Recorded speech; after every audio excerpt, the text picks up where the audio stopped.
Good afternoon. I am Matt McCool. I am the Special Agent in charge of the U.S. Secret Service Washington Field Office. We are here today with our partners to share security information with you regarding the upcoming Army 250th birthday parade. This is a team effort, and I'd like to take a moment to recognize Chief Smith in the Metropolitan Police Department, Chief Taylor in the U.S. Park Police, the Joint Task Force National Capital Region, the FBI Washington Field Office, the Metro Transit Police, and all of our other outstanding partners in the NCR. The planning for the upcoming Army 250th birthday parade is a testament to our strength of our partnerships in the National Capital Region. Planning an NSSC in a matter of weeks is unprecedented, and our success in the parade and security plan was in large part a result of our outstanding relationships as well as our collective NSSC experience. This event marks the 5th National Special Security event to take place in Washington, D.C. this calendar year, which is also unprecedented. The NSSC designation allows the federal government, along with our state and local partners, to use all available resources to implement a comprehensive security plan. The United States Secret Service is extremely proud to lead the development of the security for the celebration of one of the greatest fighting forces the world has ever known. We've coordinated closely with many of the public sector professionals in this room and countless others across the NCR. Our teams work and train frequently and communicate daily to execute high-level security. This shared experience is our foundation, and it is our strength. Looking to the upcoming festival and parade, we're preparing for an enormous turnout. Hundreds of thousands of attendees. It is our duty to ensure the safety and security of every participant. We are deploying thousands of agents, officers, and specialists from across the country, backed by the robust network of federal, state, and local partners. Our mission is not just to secure an event, but to ensure public confidence and safety. The Secret Service and our partners want every attendee to be confident in their security and feel safe. That is why we are leaving no stone unturned. Everyone entering the event will go through screening at clearly designated checkpoints. These checkpoints and the entire security perimeter will be mapped out and available at www.nsse.dc.gov, along with important updates on road closures, parking restrictions, prohibited items, and other logistical changes. The Army 250th Birthday Parade and Festival are in close proximity but are two separate events. If you are planning to attend the festival prior to the parade, please note you need to proceed through the magnetometers located on the east side of the National Mall grounds on 7th Street. The screening checkpoint for the Army 250th Birthday Festival will open at 8 a.m. at the following location: 7th Street Northwest between Madison Avenue Northwest and Jefferson Drive Southwest. This will be the only entrance checkpoint into the festival.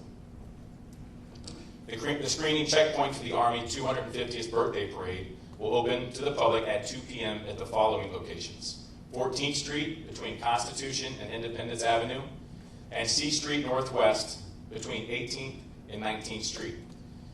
Please refer to the prohibited items list on the NSSC website to see which items will not be allowed through the checkpoints. Remember, everyone attending the parade will be screened. I want to stress that if you exit the parade viewing area and choose to return, you will be re-screened again before entering.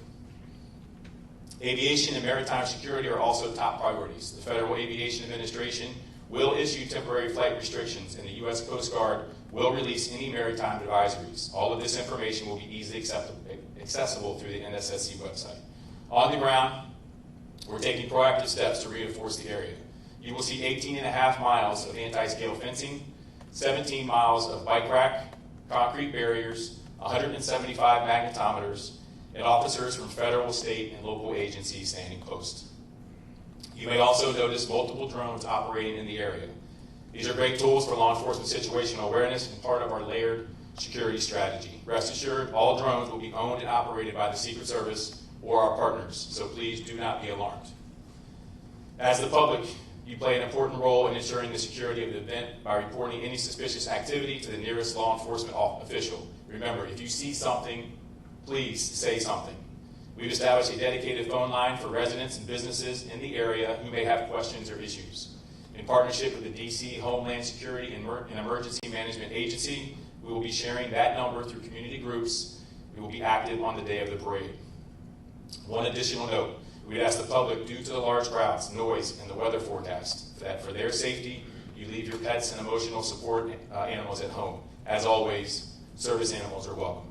Chief Smith will speak shortly about what all this means for residents, workers, and visitors in the district. MPD has been and continues to be one of our most critical allies, not only during NSSEs, but in the daily work of keeping our capital secure. Another key partner during this event and every day is the United States Park Police. Chief Jessica Taylor and her team have been working with us side by side throughout the planning process, and they are instrumental in ensuring this event is safe and enjoyable for all attendees. Let me close by thanking the men and women of the Secret Service's Washington Field Office and the Dignitary Protective Division who have been working around the clock to create an excellent security plan. And thank you to all the partners here today. Your dedication, your patience, and your professionalism make this effort possible. I cannot thank you enough for your partnership. And now it is my honor to introduce Chief Jessica Taylor of the United States Park Police. Thank you. Good afternoon. My name is Jessica Taylor, and I'm the Chief of the United States Park Police. The Park Police has significant experience with large-scale special events, especially in and around the National Mall and on National Park Service lands. We're, of course, working under the NSSE umbrella with our partners at the Secret Service and have members on all of the subcommittees. Ensuring a safe event and keeping the public safe is our #1 priority. We'll be on full activation. All of my officers are working on Saturday and leading up to Saturday with road closures and site security. We are particularly grateful for the support of multiple local, state, and federal partners who are sending in their officers and their agents to help us with manpower on Saturday. That being said, plan ahead before you come to the event, right? We're expecting families, we're expecting some children. Parents, take a picture of your children that morning so you know what they look like in the event you get separated. You can easily show the officer the picture. We'll have family reunification tents, and we'll have officers everywhere you look on hand to assist. I am extremely confident in the security site footprint we've put together for this event, and we're looking forward to a safe and enjoyable event on Saturday. Thank you. I'm sorry. I'd now like to introduce FBI Special Agent in Charge Bates. Thank you, Chief Taylor. Good afternoon. I'm Philip Bates, Special Agent in Charge of the Washington Field Office of the FBI. I appreciate the opportunity to be here today to discuss the FBI's partnership with federal and local agencies to prepare for the Army 250th birthday celebration. As was noted, this is our 5th NSSE of the year, and each one brings different challenges that we must address. But the partnerships remain the same. And our understanding of each agency's unique capabilities and strengths makes us a strong team. For this event, the FBI has lead federal law enforcement responsibility for crisis management, counterterrorism, and intelligence analysis. The FBI will activate a command post at our Washington Field Office. The command post serves as a central hub for employees to gather intelligence, assess potential threats, coordinate investigations, and surge resources as needed. We're not currently aware of any credible threats to the Army 250th birthday celebration. However, we continue to work closely with our partners and share information to identify and disrupt any threats that may emerge. As always, we remind the public to remain vigilant and to report any suspicious activity to law enforcement immediately. We look forward to working with our partners to ensure that the event is held safely and securely. I'll now turn the podium over to Chief Smith from MPD. Thank you, Special Agent Bates, and good afternoon, everyone. I'm Chief Pamela Smith, Chief of Police of the Washington Metropolitan Police Department. At Metropolitan Police Department, we've been working very closely with our local, state, and federal partners in preparation for the 250th Army Birthday Parade. I want to reiterate Special Agent Bates and with regards to what he said, that we have been constantly working together to monitor intelligence, and there are at this time no known credible threats to this event. That being said, we always remain vigilant and ready, and as always, we continuously evaluate intelligence and adjust our posture as needed to safeguard the city. As you've heard, this is a significant event with a large footprint, and we want to make sure everyone, residents, visitors, and participants can enjoy this event safely. We expect major impacts to traffic, especially around the National Mall, West Potomac Park, and the Ellipse on Saturday. There will be numerous road closures and parking restrictions in place, and we strongly encourage the public to plan ahead, allow extra travel time, and consider using Metro Transit or other public transportation options. Maps, closure lists, and other important information are available at nsse.dc.gov, and we'll continue to push updates through MPD's social media channels. MPD is no stranger to large events like this one.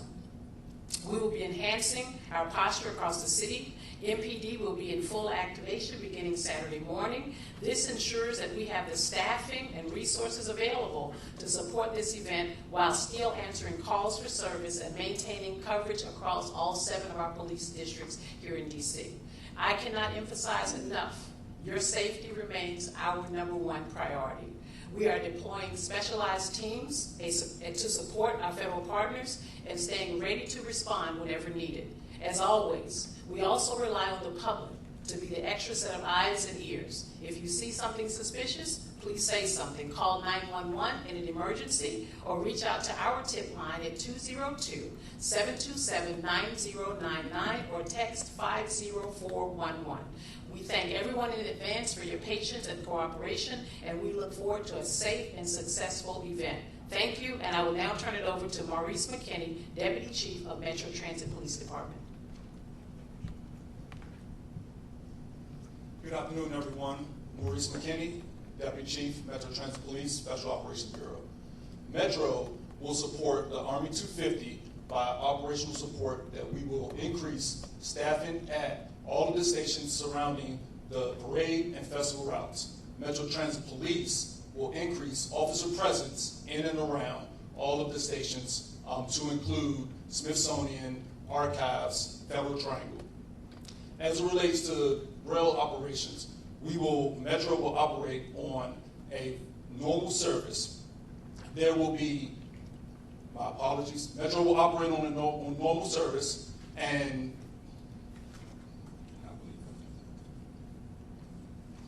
those heading to the National Mall for this festival are advised to use other stations to include Federal Triangle, Federal Center, LaFont Plaza. Due to the security perimeter at the National Mall, the Smithsonian station on the Jefferson side will be closed. And customers can access the Smithsonian Metro station through the Independence Avenue side. Those viewing the parade can access the station through Farragut West, Farragut North, Federal Triangle, and Archives Metro Station.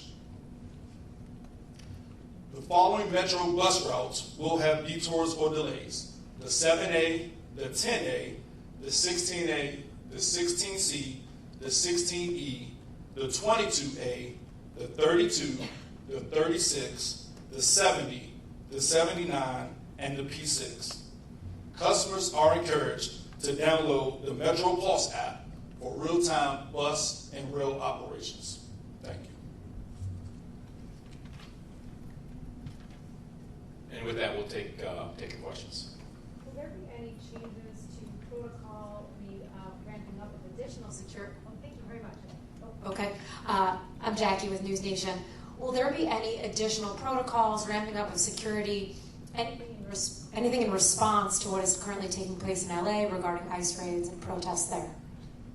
So given that this is an NSSE, we plan for those things ahead of time. So since April 22nd, we've been planning for this, which is shorter than normal. But we're paying attention, obviously, to what is happening there, and we'll be ready for that if it were to occur here for the Army 250. Next.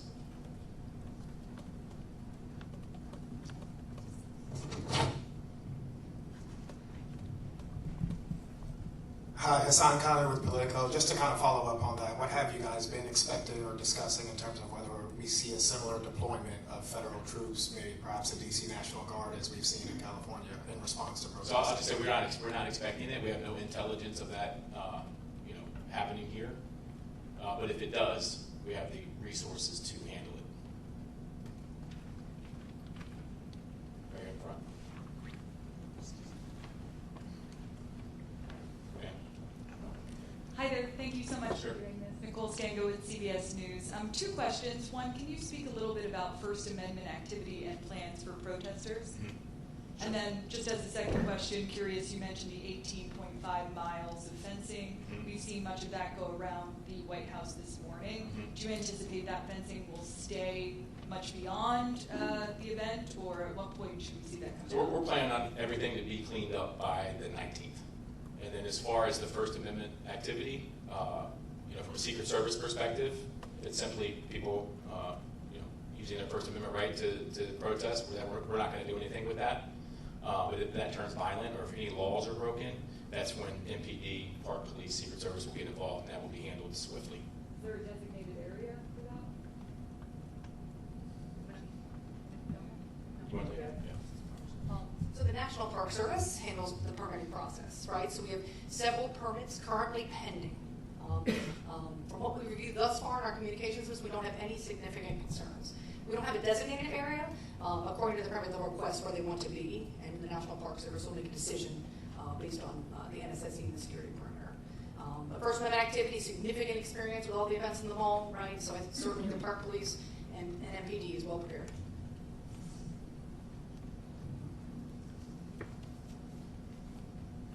Hey Matt, it's Holmes Librarian from CNN. I'm curious, what is the number that you're really expecting right now for counter-protesters? I know you mentioned in terms of attendees, we're talking hundreds of thousands. Are we seeing anywhere near that number for counter-protesters? No, not even close. We're tracking about 9 First Amendment activity demonstrations, but nowhere. I'm not going to get into the exact number, but it's not that high.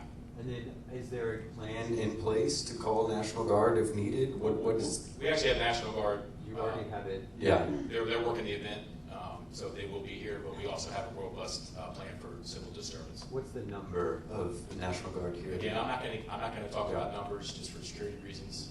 But between CDU units that we have from multiple agencies and the National Guard, I'm very confident in the plan we have.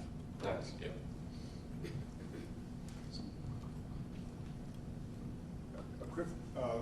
Mark Seegers, Channel 4. A quick follow-up on the National Guard. Is that DC National Guard that has been deployed, and will they be, whichever National Guard is, will they be armed? They will not be armed, and I believe it's not just DC National Guard, but DC National Guard is involved. And then can I ask about the logistics of spectators who want to get in? So there's a festival area, and then there's the viewing area. Can you go from the festival area to the parade viewing area without going out and in through new security? And you want to answer that? Sure. You have to go through security for both. So, but if once I'm in the festival area, I could just go. No, you'll go out and you'll go through. Okay. And we have a ton of magnetometers, so I don't. Depends on how many people show up. Right. If 1 million people show up, there's going to be a line. And then, how many people are you prepared that can actually sit on those? Is it like 3 or 4 blocks, or there's actually bleachers for the parade route? There will be no bleachers. So it's just standing along Constitution Avenue? Correct. And so, how many people do you think you can accommodate there? Hundreds of thousands. You can? Okay. Yeah. Okay. And none of that is ticketed? It's open to... Not ticketed, opened. And then can I ask a housekeeping question for press? Or do you want to have somebody hang back and answer those after? We'll do that after. Okay, thanks. Last 2, Tom and Ashley.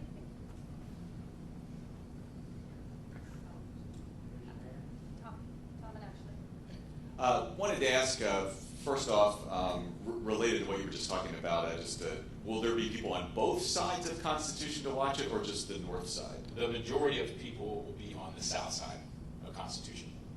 Okay. And there will be some available area on the north side. And this may be more for the MPD chief here, Smith, but we unfortunately had the double stabbing and the shooting this weekend while World Pride was going on, not right where the parade was. What do you do to prevent something from happening, not necessarily right at the parade, but in the area not too far from it like that this weekend? Well, we're prepared. I think as law enforcement personnel, we've already gone through the executive steering committee with regards to the resources that we'll have allocated to the 250th, and that's the same thing we would do in any other special event that we have across the city. Making sure our resources are available. If something happens, being able to redeploy those resources to those areas. If I can just follow up real quick. How much are you helping Park Police? Is this like an all hands on deck day for you as well? I stated in my remarks that this is full activation. Okay. And that means that's throughout the city though, right? Not just here, or it's... Throughout the city. Of course, I still have to maintain the rest of the 7 districts across the city. Okay. And are you confident you have enough to do all of that? I'm confident. Sir. Ashley Parker from The Atlantic. This might be more for someone from the mayor's office, but the White House had said that they were working with the mayor and her team to make sure there were precautions in place so that, for instance, the streets would not be damaged from the tanks. They mentioned potentially putting down steel plating, but they weren't sure that had been confirmed. Can someone talk about what steps the city is taking, again, to help protect the streets from the wear and tear of the tanks and other equipment? Yes, thank you for the question. I'm Colonel Jess Curry, an engineer on the Army staff, as well as part of the U.S. Army Corps of Engineers. So if you go out to the parade route even today, you can see some of that work being put in place. And what that is it started weeks ago with assessments, working with National Park Service, Federal Highway Administration, and really bringing to bear the engineers from the U.S. Army Corps of Engineers, our expert engineers that around the world assess the impacts of these types of vehicles on all types of pavement. So they've done that assessment. Based on that, we put together the plan that you'll see being put at key locations around the route. Primarily, it is metal plating that's being put down to address those areas where tanks have to steer sharply, and we get some of the grinding reaction from between those tracks. Throughout the straightaways, we really have very little or low concerns that there will be any other damage. The plates and where we're putting them is designed to minimize or eliminate all possible damage. So that's ongoing now. Will be in place before the parade begins, and will come up immediately after. Is there anything beyond the plates, or is that sort of the... Is there anything beyond the plates, or is that kind of the bulk of it? Well, thanks for asking, because there is. That is certainly the most visible thing that everyone's going to be able to see out along the parade route. But in addition to that, we're putting down a lot of matting in the staging areas, things, again, to just mitigate any potential. We're using an abundance of caution. We want to protect these streets. This is our capital city as well, so we're committed to ensuring that we minimize any possible damage. But in addition to the protective measures being put on the road, what you can also see during the parade is the tanks all have brand new rubber track pads placed on them, which increase the padding that they have underneath each track to minimize that potential damage.